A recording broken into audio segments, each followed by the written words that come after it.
ខណ្ឌ5គឺជាភារៈដ៏ធ្ងន់ហេតុអ្វី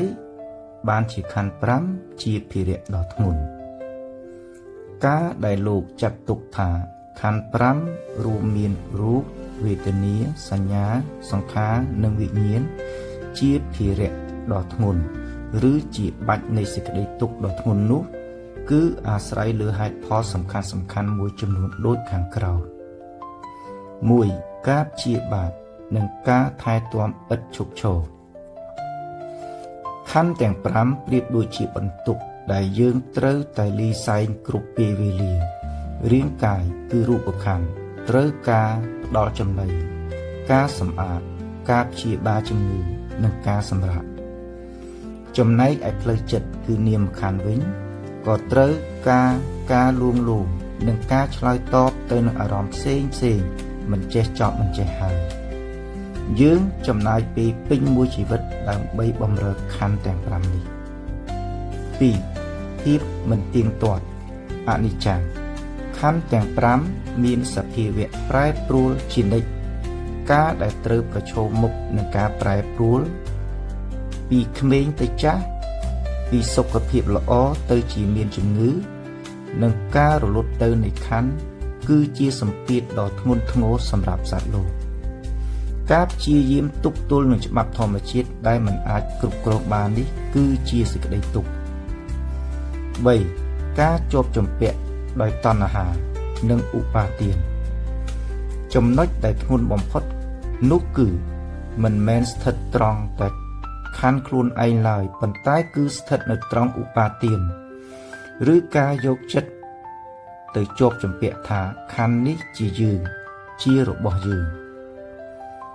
កាលណាមានតណ្ហាការចង់បានកើតឡើងបន្ទាប់ពីវេទនា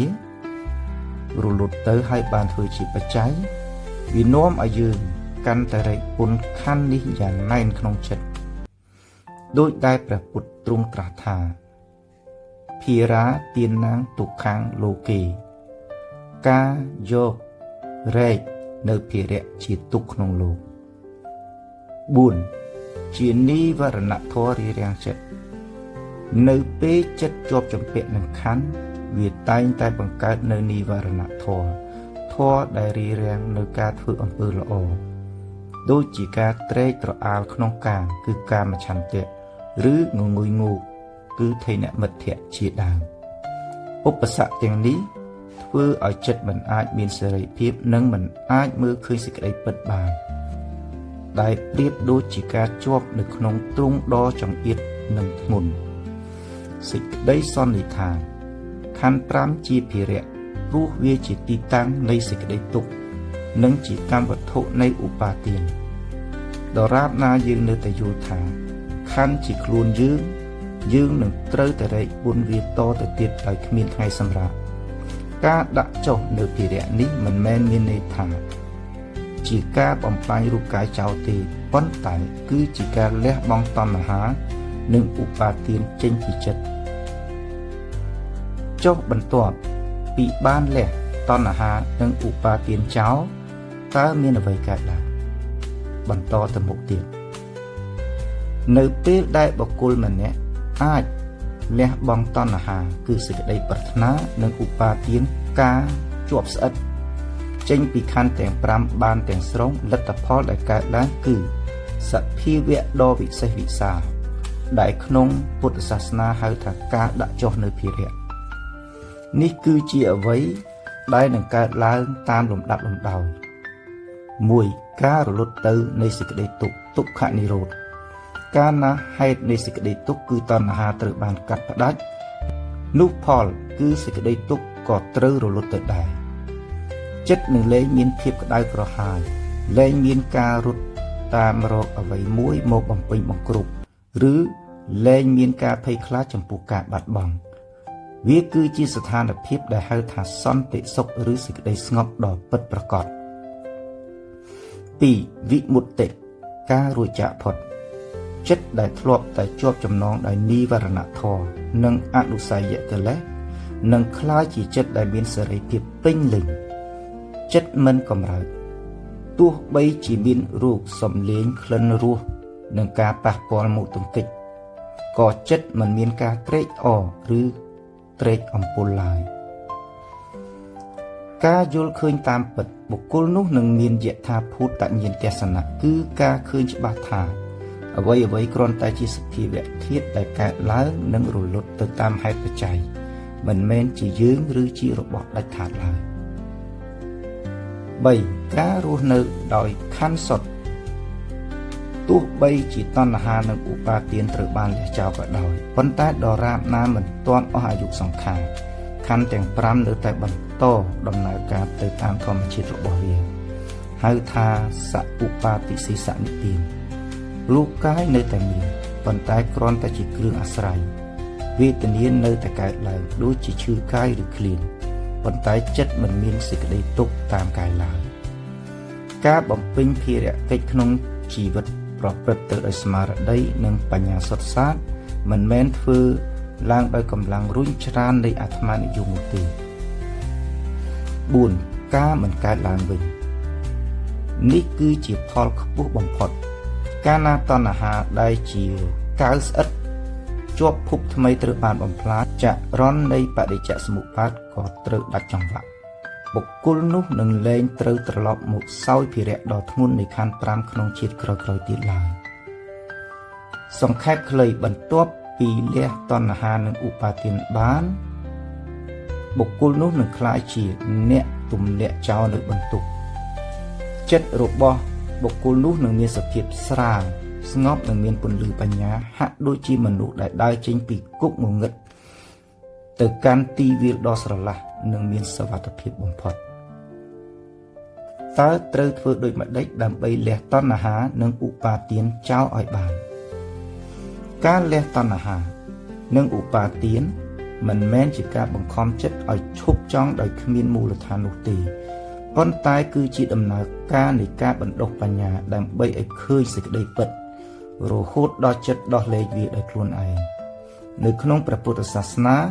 ផ្លូវសម្រាប់បដិបត្តិគឺអរិយមគ្គមានអង្គ8ដែលអាចសង្ខេបមកជាជំហានជាក់ស្ដែងដូចខាងក្រោម 1. ការប្រើសតិពិនិត្យមើលវេទនាដូចដែលយើងបានដឹងថាតណ្ហាកើតឡើងបន្ទាប់ពីមានវេទនាជាបច្ច័យដើម្បីកាត់ផ្តាច់វាយើងត្រូវបណ្ដុះសតិគឺការរលឹកដឹងឲ្យទាន់ពេលនៅពេលមានអារម្មណ៍ជាសុខជាទុក្ខឬមិនសុខមិនទុក្ខកើតឡើងត្រូវធ្វើដោយគ្រាន់តែដឹងគុំបណ្ដោយឲ្យចិត្តលោតទៅរកការចង់បានគឺតណ្ហាឬការខឹងសម្បារការមានសតិផុតខាំងត្រឹមវេទនានឹងធ្វើឲ្យតណ្ហាមិនអាចដុះដាល់បាន 2. ការសិក្សាពីលក្ខណៈពិតនៃខណ្ឌ5គឺវិបស្សនាឧបាទានកើតមកពីការយល់ច្រឡំថាខណ្ឌជាយើងដើម្បីលះវាយើងត្រូវពិចារណាឲ្យឃើញនូវត្រៃលក្ខណ៍អនិច្ចំឃើញថាគ្រប់យ៉ាងប្រែប្រួលជានិច្ចរូបរាងកាយចាស់ទៅចិត្តគិតក៏ផ្លាស់ប្ដូរទុក្ខំឃើញថាការតោងទាញរបស់ដែលប្រែប្រួលនាំមកនៅសេចក្តីទុក្ខអនត្តាឃើញថាគ្មានចំណែកណាមួយនៃខណ្ឌទាំង5ដែលយើងអាចបញ្ជាបានតាមចិត្តឡើយវាគ្រាន់តែជាធាតុធម្មជាតិ 3. ការគ្រប់គ្រងច្រកទ្វារទាំង6ឥន្ទ្រីសង្វរៈតណ្ហាតែងចូលមកតាមរយៈភ្នែកត្រចៀកច្រមុះអណ្ដាតកាយនិងចិត្តនៅពេលឃើញរូបឬឮសំឡេងត្រូវដឹងត្រឹមតែថាឃើញឬឮគុំបន្ថែមពណ៌សម្បុរឬការរមីដិតដាមដែលនាំឲ្យកើតកាមឆន្ទៈការត្រេកត្រអាល 4. ការកំចាត់និវរណធម៌និវរណធម៌ប្រៀបដូចជាស្រទាប់អាប់ដែលបាំងបញ្ញាយើងត្រូវប្រើសមាធិដើម្បីធ្វើឲ្យចិត្តស្ងប់កាលណាចិត្តមានសណ្ដាប់ធ្នាប់មិនរាយមាយលះថៃនមិទ្ធៈនិងឧទ្ធចកុកចៈចិត្តនឹងមានកម្លាំងអាចមើលធ្លុះនៅឧបាទានបាន 5. ការរស់នៅដោយសេចក្តីមិនប្រមាទអបមាទៈការលះបង់មិនមែនធ្វើតែមួយថ្ងៃនោះទេគឺទាមទារការបដិបត្តិជានិច្ចកាលពិនិត្យមើលចិត្តខ្លួនឯងជារៀងរាល់ថ្ងៃតើថ្ងៃនេះយើងជាប់ជំពាក់នឹងអ្វីខ្លះសេចក្តីសន្និដ្ឋាននៃវិធីសាស្ត្រការលះបង់ដែលរឹងមាំបំផុតគឺជាការលះបង់ដោយបញ្ញា នៅពេលយើងយល់ច្បាស់ថាខណ្ឌ5ប្រៀបដូចជាផ្ទះដែលកំពុងឆេះឬប្រៀបដូចជាវត្ថុខ្ចីគេមកប្រើដែលត្រូវសងវិញជានិច្ចនោះចិត្តរបស់យើងនឹងចាប់ផ្ដើមណាយនឹកទ្វិទាដែលដោះលែងនឹងការតោងទាញគឺឧបាទាននោះដោយឯកឯងដូចជាយើងលែងដៃពីរបស់ដែលក្តៅខ្លាំងយ៉ាងដូច្នោះដែររបៀបបណ្ដុះសតិនិងបញ្ញាតើត្រូវធ្វើឡើងយ៉ាងដូចម្តេចការបណ្ដុះសតិការរលឹកដឹងនិងបញ្ញាការយល់ដឹងច្បាស់គឺជាបេះដូងនៃវិបស្សនាកម្មដ្ឋានដើម្បីឲ្យចិត្តមានសមត្ថភាពលះបង់តណ្ហានិងឧបាទានយើងត្រូវបដិបត្តិតាមលំដាប់លំដោយដូចខាងក្រោម 1. ការបណ្ដុះសតិគឺសតិប្បដ្ឋាន4សតិគឺជាការចាំដឹងនៅអ្វីដែលកំពុងកើតឡើងក្នុងខណៈបច្ចុប្បន្នដោយមិនវិនិច្ឆ័យយើងអាចហាត់បានតាម4ច្រក 1. កាយានុបស្សនា 2. វេទនានុបស្សនា 3. ចិត្តតានុបស្សនា 4. ធម្មមានុបស្សនាកាយានុបស្សនាតាមដឹងកាយចាប់ផ្ដើមពីការដឹងដង្ហើមចេញចូលឬដឹងរាល់ឥរិយាបថដើរឈរអង្គុយដេកនៅពេលយើងធ្វើចលនាអ្វីមួយត្រូវមានសតិដឹងថាកាយកំពុងធ្វើមិនមែនយើងកំពុងធ្វើវេទនានុបស្សនាតាមដឹងអារម្មណ៍នៅពេលមានអារម្មណ៍ជាសុខជាទុក្ខឬកណ្ដាលកើតឡើងត្រូវដឹងវាភ្លាមនេះជាចំណុចសំខាន់ដើម្បីឃាត់តណ្ហាមិនឲ្យកើតបន្តពីវេទនាចិត្តតានុបស្សនាតាមដឹងចិត្តពិនិត្យមើលសភាពចិត្តតើចិត្តកំពុងមានលោភៈឬខឹងឬងងុយដេកភ័យអ្នកមិត្តភក្តិគ្រាន់តែដឹងវាកើតឡើងរួចវានឹងរលត់ទៅធម្មមានុបស្សនាតាមដឹងសភាវៈធម៌មើលឃើញអ្វីតាមសភាពពិតដូចជាឃើញការកើតឡើងនិងការរលត់ទៅនៃនិវរណធម៌ជាដើម 2. ការបណ្ដុះបញ្ញាវិបស្សនាបញ្ញា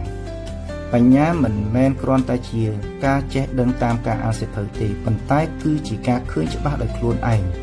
តាមរយៈ3ដំណាក់កាលបរិញ្ញាការកំណត់ដឹង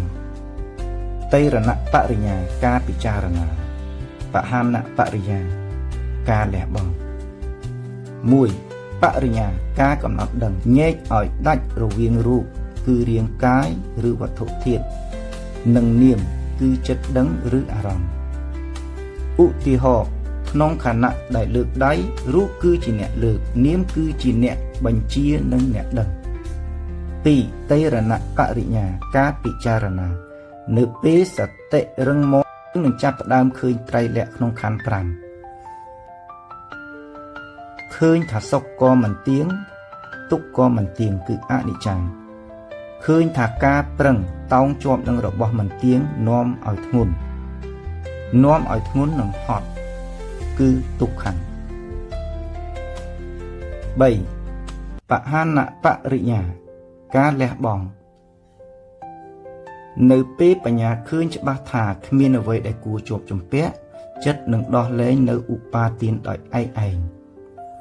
3. វិធីអនុវត្តក្នុងជីវិតប្រចាំថ្ងៃយើងមិនចាំបាច់អង្គុយធ្មេចភ្នែកទើបហាត់បាននោះទេឈប់បន្តិចមុននឹងឆ្លើយតបនៅពេលមានរឿងមកប៉ះទង្គិចឲ្យខឹងឬចង់បានត្រូវឈប់ហើយដកដង្ហើមដឹងខ្លួនមួយផ្លែតនេះគឺជាការបង្កើតចន្លោះឲ្យបញ្ញាចូលមកជំនួសតណ្ហាពិនិត្យមើលអាហារនៃចិត្តតើថ្ងៃនេះយើងឲ្យចិត្តសោយអ្វីខ្លះបើចិត្តសោយតែរឿងរាយមាយនិវរណធម៌នឹងដុះដាលត្រូវផ្ដល់អាហារជាសតិដល់ចិត្តឲ្យបានច្រើនសេចក្តីសង្ខេបសតិធ្វើឲ្យចិត្តស្ងប់និងដឹងខ្លួនបញ្ញាធ្វើឲ្យចិត្តយល់ច្បាស់និងដោះលែងកាលណាយើងបណ្ដុះទាំងពីរនេះឲ្យមានតុល្យភាពនោះភារៈដ៏ធ្ងន់នៃខណ្ឌ5នឹងចាប់ផ្ដើមស្រាលទៅរហូតដល់យើងអាចដាក់វាចុះបានទាំងស្រុងតើសតិប្បដ្ឋាន4គឺជាអ្វី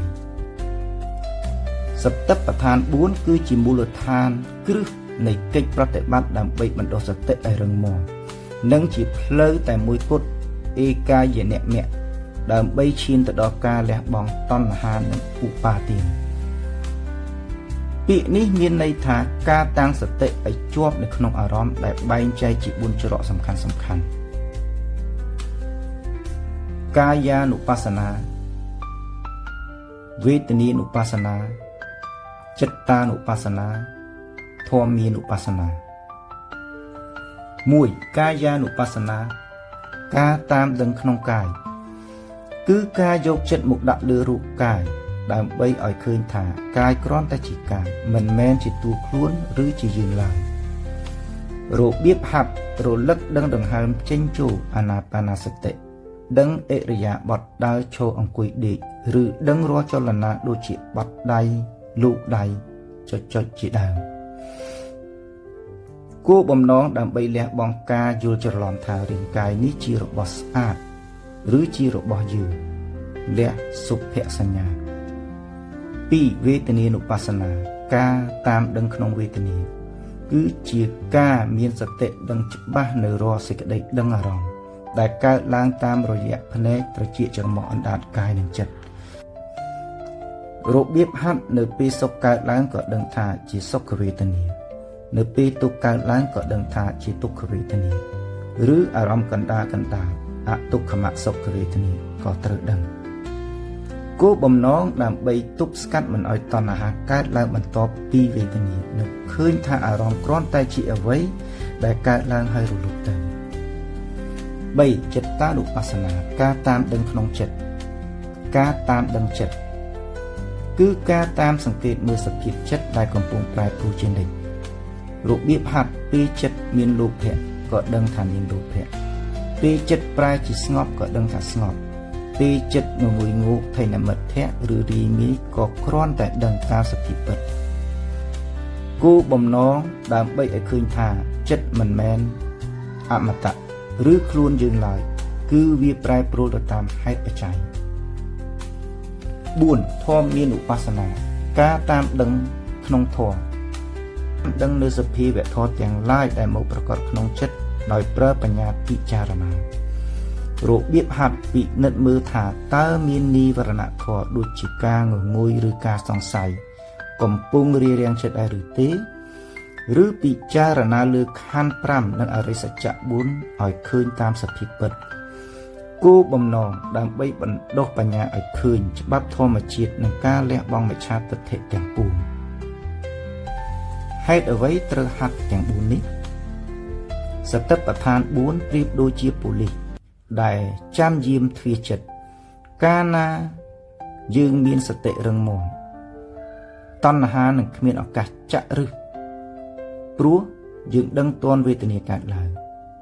ឧបាទាននឹងរលាយបាត់ព្រោះ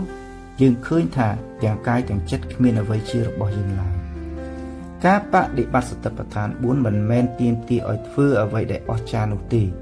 គឺគ្រាន់តែវិលត្រឡប់មករស់នៅជាមួយបច្ចុប្បន្ននិងការដឹងខ្លួនឲ្យបានជ្រៅបំផុតក្នុងមួយថ្ងៃឥឡូវនេះយើងមកបកស្រាយនៅសតិប្បដ្ឋាន4ខាងលើដើម្បីឲ្យយល់ច្បាស់1កាយានុបស្សនាការតាមដឹងក្នុងកាយមានអ្វីខ្លះតើត្រូវបដិបត្តិរបៀបយ៉ាងដូចម្ដេចកាយានុបស្សនាគឺជាការយកចិត្តទៅសង្កេតពិនិត្យមើលលើរូបកាយដើម្បីឲ្យឃើញតាមសេចក្តីពិតថារាងកាយនេះគ្រាន់តែជាការប្រជុំនៃធាតុមិនមែនជាតួខ្លួនឬជារបស់យើងឡើយនៅក្នុងមហាសតិប្បដ្ឋានសូត្រលោកបានបែងចែកវិធីបដិបត្តិជា6ផ្នែកសំខាន់ដូចខាងក្រោមផ្នែកទាំង6នៃកាយានុបស្សនា1អានាបាណសតិការតាមដឹងដង្ហើមចេញនិងដង្ហើមចូល2អិរិយាបថបុព្វៈ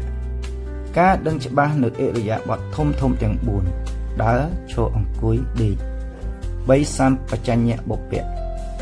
ការដឹងខ្លួនសពគ្រប់ក្នុងរាល់ចរណាបត់ដៃលូកដៃសម្លឹងមើលបរិភោគបត់ជើងតូចធំលៈ4បដិគូលបុព្វៈការពិចារណាលើចំណែកកាយទាំង32ដូចជាសក់រោមក្រចកធ្មេញស្បែកលៈឲ្យឃើញថាជារបស់មិនស្អាត 5 ធាតុបុព្វការពិចារណាកាយឲ្យឃើញត្រឹមតែជាធាតុ4 6 និវៈសីវតិកាបុព្វការពិចារណាខ្មោច9 បែបដើម្បីឃើញពីភាពមិនទៀងនិងការរលាយទៅនៃរាងកាយរបៀបបដិបត្តិជាក់ស្ដែងដើម្បីបណ្ដុះសតិឲ្យរឹងមាំយើង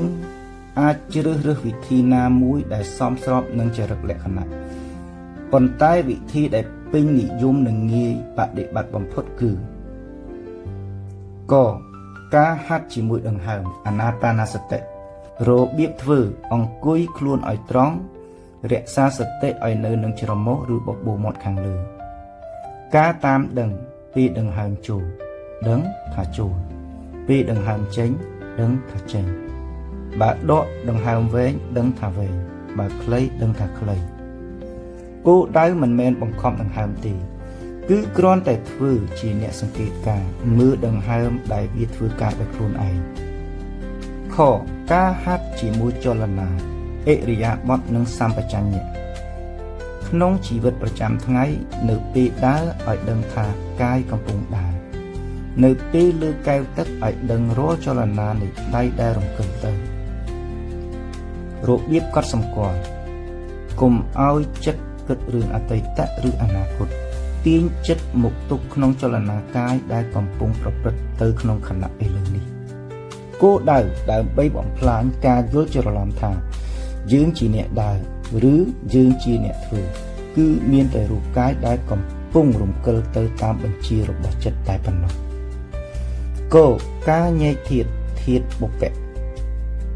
របៀបពិចារណាពិនិត្យមើលថាសាច់ឆ្អឹងគឺជាធាតុដីឈាមទឹកនោមគឺជាធាតុទឹកកម្ដៅក្នុងកាយគឺជាធាតុភ្លើងខ្យល់ដកដង្ហើមគឺជាធាតុខ្យល់គោលដៅនៅពេលចិត្តឃើញច្បាស់ថាវាគ្រាន់តែជាធាតុ4មកប្រជុំគ្នានោះឧបាទានការជាប់ជំពាក់ថាជាយើងនឹងស្រាលស្ដើងទៅ3ផលដែលទទួលបាននៅពេលយើងហាត់កាយានុបស្សនាបានយ៉ាងស្ទាត់ជំនាញចិត្តនឹងមានសភាពស្ងប់រឹងមាំមិនងាយរីមីបញ្ញានឹងចាប់ផ្ដើមឃើញថាកាយនេះគ្រាន់តែជាផ្ទះឬជាម៉ាស៊ីនមួយសម្រាប់អាស្រ័យផលវាជាគ្រឹះដ៏សំខាន់សម្រាប់ឈានទៅពិនិត្យមើលវេទនានិងចិត្តក្នុងជំហានបន្ទាប់តើបុព្វទាំង6ខាងលើយើងត្រូវធ្វើវាទាំងអស់ឬជ្រើសរើសយកតែមួយចម្លើយសម្រាប់ការបដិបត្តិកាយានុបស្សនាសតិប្បដ្ឋានយើងមិនចាំបាច់ធ្វើឲ្យគ្រប់ទាំង6បុព្វក្នុងពេលតែមួយនោះទេគោលការណ៍សំខាន់គឺ1ជ្រើសរើសយកកម្មដ្ឋានម្ចាស់ផ្ទះជាទូទៅអ្នកបដិបត្តិគួរជ្រើសរើសយកវិធីណាមួយដែលសមស្របនឹងចរិតលក្ខណៈរបស់ខ្លួនឯងដើម្បីធ្វើជាមេឬជាម្ចាស់ផ្ទះសម្រាប់សតិប្រសិនបើយើងចូលចិត្តភាពស្ងប់ស្ងាត់ជ្រើសរើសអាណាបាណសតិគឺដង្ហើមប្រសិនបើយើងចូលចិត្តធ្វើចលនាឬរស់នៅក្នុងជីវិតមមាញឹកជ្រើសរើសសម្បជញ្ញៈបុព្វដឹងខ្លួនរាល់សកម្មភាពប្រសិនបើយើងមានរាគៈចរិតជាប់ជំពាក់លើសម្រស់ជ្រើសរើសបដិគូលបុព្វពិចារណាកាយទាំង32 2ការប្រើប្រាស់តាមស្ថានភាពតាមកលៈទេសៈទោះបីជាជ្រើសរើសយកតែមួយជាគោលក៏ដោយក៏យើងអាចដោះដូរឬប្រើរួមគ្នាបានតាមស្ថានភាពជាក់ស្ដែងក្នុងពេលអង្គុយសមាធិប្រើដង្ហើមអាណាបាណសតិជាចម្បងក្នុងពេលរស់នៅជាប្រចាំថ្ងៃប្រើការដឹងឥរិយាបថនិងសម្បជញ្ញៈដើរឈរអង្គុយបត់ដៃលោកដៃលាដៃលាក់ក្នុងពេលចិត្តមានកាមរាគៈកើតឡើងងាកមកពិចារណាធាតុ4ឬសេចក្តីស្លាប់ដើម្បីទប់ស្កាត់កិលេស3គោលដៅចុងក្រោយគឺដូចគ្នាមិនថាយើងចាប់ផ្ដើមដោយបុព្វណាមួយនោះទេផលចុងក្រោយដែលយើងត្រូវសម្រេចឲ្យបានគឺបញ្ញាដែលឃើញថាកាយនេះគ្រាន់តែជារូបធាតុមិនមែនជាយើងមិនមែនជារបស់យើងដំបូងមានសម្រាប់ការចាប់ផ្ដើមសម្រាប់អ្នកថ្មីអាចសាកល្បងវិធីដែលងាយមើលបំផុតគឺ មួយអាណាបាណសតិព្រោះដង្ហើមមាននៅជាមួយយើងគ្រប់ពេលងាយស្រួលផ្ដោត2អិរិយាបថដើរឈរអង្គុយដេកព្រោះយើងផ្លាស់ប្ដូរវាពេញមួយថ្ងៃសេចក្តីសន្និដ្ឋានជ្រើសរើសយកតែមួយដែលយើងមានអារម្មណ៍ថាត្រូវចិត្តជាងគេមកធ្វើជាគ្រឹះរួចអនុវត្តវាឲ្យស្ទាត់ជំនាញកាលណាសតិរឹងមាំជាមួយវិធីទី1ហើយវិធីដទៃទៀតនឹងរីកចម្រើនទៅតាមនោះដែរ2វេទនានុបស្សនាការតាមដឹងក្នុងវេទនាមានអ្វីខ្លះបដិបត្តិរបៀបយ៉ាងដូចម្ដេចនៅក្នុងការបដិបត្តិលោកបែងចែកវេទនាជា3ប្រភេទធំដែលបំបែកចេញជា9យ៉ាង1សុខវេទនាសេចក្តីស្រួលកាយឬសប្បាយចិត្ត2ទុក្ខវេទនាសេចក្តីឈឺចាប់តាមកាយឬមិនសប្បាយចិត្ត3អទុក្ខមសុខវេទនាឧបេក្ខាវេទនាអារម្មណ៍កណ្ដាលមិនសុខមិនទុក្ខអារម្មណ៍ស្ងប់ធម្មតាបញ្ជាក់វេទនានីមួយលោកបែងចែកជាពីរទៀតគឺវេទនាដែលអាស្រ័យដោយកាមអមិសៈនិងវេទនាដែលមិនអាស្រ័យដោយកាមនិរាមិសៈដូចជាសេចក្តីសុខក្នុងសមាធិជាដើមរបៀបបដិបត្តិជាក់ស្ដែងការបដិបត្តិវេទនានុបស្សនាមិនមែនជាការធ្វើឲ្យកើតវេទនាទេប៉ុន្តែជាការចាំមើលវេទនាដែលវាកំពុងកើតឡើងស្រាប់ក៏ការកំណត់ដឹងមិនមែនការតស៊ូនៅពេលមានអារម្មណ៍ណាមួយកើតឡើងភារៈរបស់យើងគឺគ្រាន់តែជាអ្នកសង្កេតការណ៍ពេលឈឺកាយកុំប្រឹងរុញវាចេញឬខឹងវាគ្រាន់តែដឹងថាទុក្ខវេទនាកំពុងប្រកបសង្កេតមើលវាដូចជាយើងមើលភ្លើងដែលកំពុងឆេះមិនមែនយើងលោតចូលទៅក្នុងភ្លើងនោះទេខការមើលភាពមិនទៀងអនិច្ចំនៅពេលយើងសង្កេតមើលវេទនាណាមួយអាយុទៅយើងនឹងឃើញការពិតមួយគឺវេទនាមិនដែលនៅស្ថិតស្ថេរទេសេចក្តីទុក្ខដែលថាខ្លាំងវានឹងថយចុះឬប្រែប្រួលសេចក្តីសុខដែលថាផ្អែមល្ហែមវានឹងរលាយបាត់ទៅបញ្ញានឹងកើតឡើងថាវេទនានេះវាមកហើយក៏ទៅវាមិនមែនជាយើងទេកការកាត់ផ្ដាច់ចរន្តតណ្ហានេះគឺជាបច្ចេកទេសសំខាន់បំផុតវេទនាសតិរលត់ទៅវិញជំនួសឲ្យវេទនាតណ្ហាឧបាទានប្រសិនបើយើងដឹងទាន់ពេលដែលវេទនាកំពុងនៅជាវេទនាចិត្តរបស់យើងនឹងមិនរត់ទៅរកការចង់បានបន្ថែមក្នុងសុខនេះហើយគឺជាការលះតណ្ហា3លំហាត់អនុវត្តក្នុងជីវិតប្រចាំថ្ងៃពេលអង្គុយយូរចាប់ដើមឈឺចង្កេះកុំទាន់ឬបំរាបភ្លាមផ្ដោតសតិទៅត្រង់កន្លែងឈឺនោះហើយដឹងថានេះជាទុក្ខវេទនាមើលវាដោយចិត្តស្ងប់តើវាកំពុងប្រែប្រួលយ៉ាងដូចម្ដេចពេលបរិភោគអាហារឆ្ងាញ់ដឹងថានេះជាសុខវេទនាការដឹងខ្លួននេះនឹងជួយកាត់បន្ថយការជាប់ជំពាក់គឺលោភៈទៅក្នុងរសជាតិបានសេចក្តីសន្និដ្ឋានការបដិបត្តិវេទនានុបស្សនាគឺដើម្បីឲ្យឃើញថាវេទនាគ្រាន់តែជាអារម្មណ៍ដែលកើតឡើងមកបង្អួតចិត្តរួចក៏រលត់ទៅវិញកាលណាយើងលែងចាញ់បោកវេទនាយើងក៏លែងត្រូវរែកភារៈនៃតណ្ហាតទៅទៀតដែរ3ចិត្តតានុបស្សនាមានអ្វីខ្លះតើការបដិបត្តិរបៀបយ៉ាងដូចម្ដេចចិត្តតានុបស្សនាការតាមដឹងក្នុងចិត្តនេះគឺជាការហាត់សង្កេតមើលអ្នកដឹងឬសភាពនៃចិត្តដែលផ្លាស់ប្ដូរទៅតាមអារម្មណ៍ផ្សេងខាងក្រោមនេះគឺជាខ្លឹមសារនិងរបៀបបដិបត្តិចិត្តតានុបស្សនាមានអ្វីខ្លះនៅក្នុងការបដិបត្តិលោកឲ្យយើងតាមដឹងសភាពចិត្ត16យ៉ាងតែអាចសង្ខេបមកជាគូងាយយល់ដូចជាចិត្តមានលោភៈចង់បានឬចិត្តប្រសិជ្ជៈលោភៈចិត្តមានទោសៈខឹងមួម៉ៅឬចិត្តប្រសិជ្ជៈទោសៈចិត្តមានមោហៈវង្វេងភ័ន្តច្រឡំឬចិត្តប្រសិជ្ជៈមោហៈ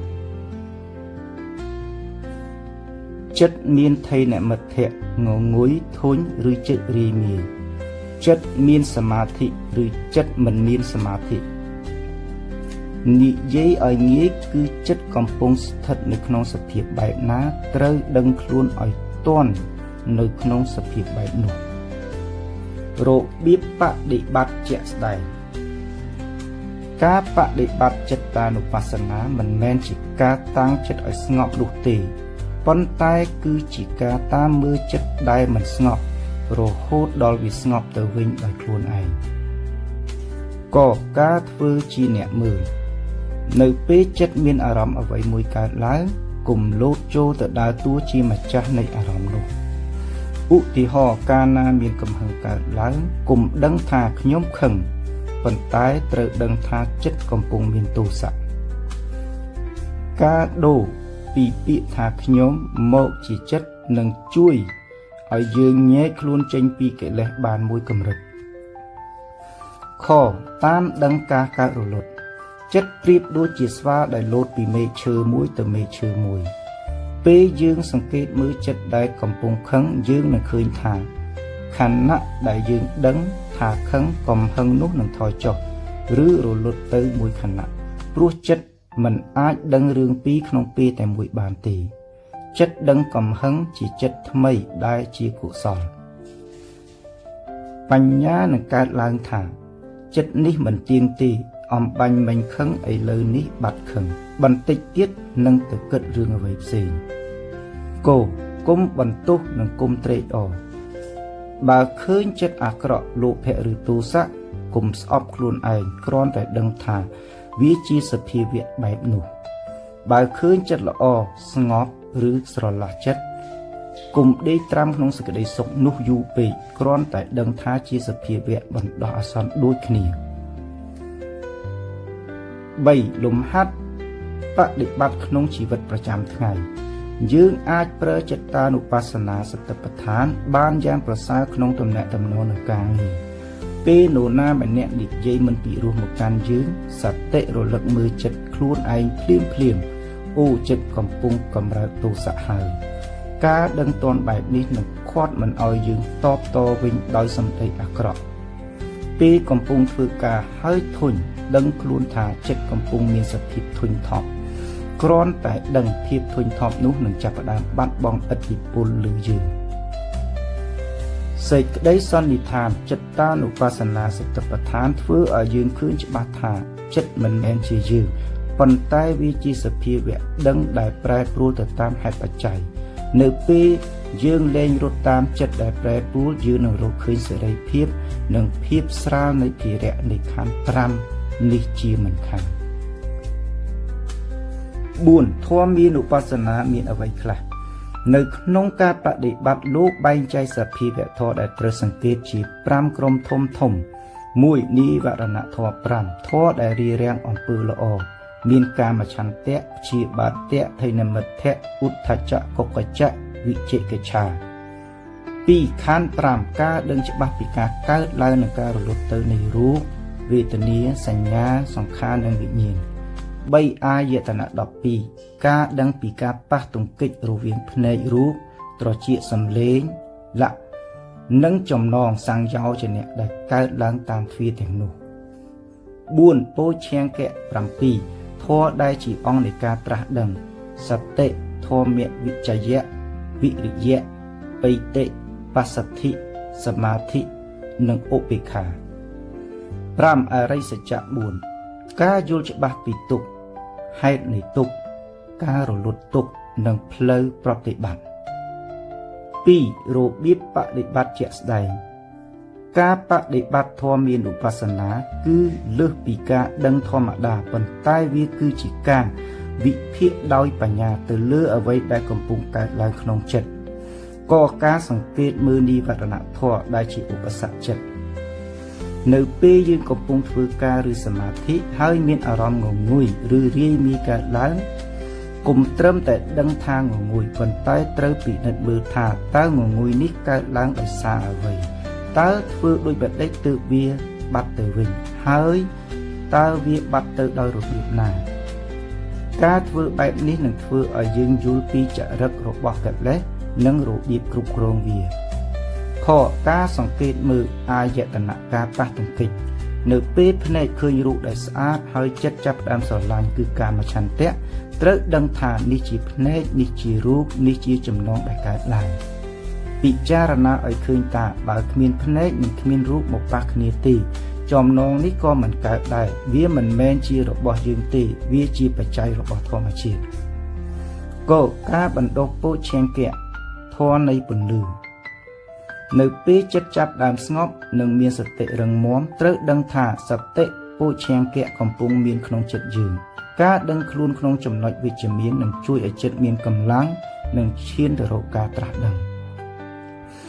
3លំហាត់បដិបត្តិក្នុងជីវិតប្រចាំថ្ងៃយើងអាចប្រើធម៌មានុបស្សនាដើម្បីដោះស្រាយបញ្ហាជីវិតបាននៅពេលមានបញ្ហាទុក្ខលំបាកកើតឡើងកុំត្រឹមតែអង្គុយពិបាកចិត្តត្រូវសាកល្បងប្រើអរិយសច្ចៈ4ពិចារណាថានេះជាទុក្ខតើហេតុអ្វីបានជាទុក្ខមកពីយើងចង់ឲ្យវាត្រូវនឹងចិត្តយើងគឺតណ្ហាបើយើងលះការចង់បាននេះតើទុក្ខបាត់ដែរឬទេការឃើញសេចក្តីពិតរាល់ពេលដែលឃើញអ្វីមួយកើតឡើងហើយរលត់ទៅឲ្យប្រាប់ខ្លួនឯងថានេះហើយជាធម្មតាវាកើតមកដើម្បីរលត់សេចក្តីសន្និដ្ឋានធម៌មានុបស្សនាគឺជាការបូកសរុបសតិប្បដ្ឋានទាំង3ខាងដើមកាយវេទនាចិត្តមកចងក្រងជាបញ្ញាវាធ្វើឲ្យយើងឈប់មើលពិភពលោកក្នុងលក្ខណៈបុគ្គលតួខ្លួនប៉ុន្តែមកមើលក្នុងលក្ខណៈសភាវៈធម៌វិញកាលណាយើងឃើញគ្រប់យ៉ាងជាធម៌យើងនឹងដាក់ចុះនៅភារៈនៃខណ្ឌ5បានយ៉ាងពិតប្រាកដសេចក្តីសង្ខេបនៃសតិប្បដ្ឋាន4ដោយខ្លីបំផុតដើម្បីជាប្រយោជន៍ដល់ការចងចាំនិងការបដិបត្តិមានដូចតទៅ1កាយានុបស្សនាតាមដឹងកាយខ្លឹមសារមើលឲ្យឃើញថាកាយគ្រាន់តែជារូបធាតុគោលបំណងលះបង់ការយល់ច្រឡំថារូបកាយនេះស្អាតឬជាតួខ្លួន2វេទនានុបស្សនាតាមដឹងអារម្មណ៍ខ្លឹមសារមើលឲ្យឃើញថាអារម្មណ៍ជាសុខជាទុក្ខឧបេក្ខា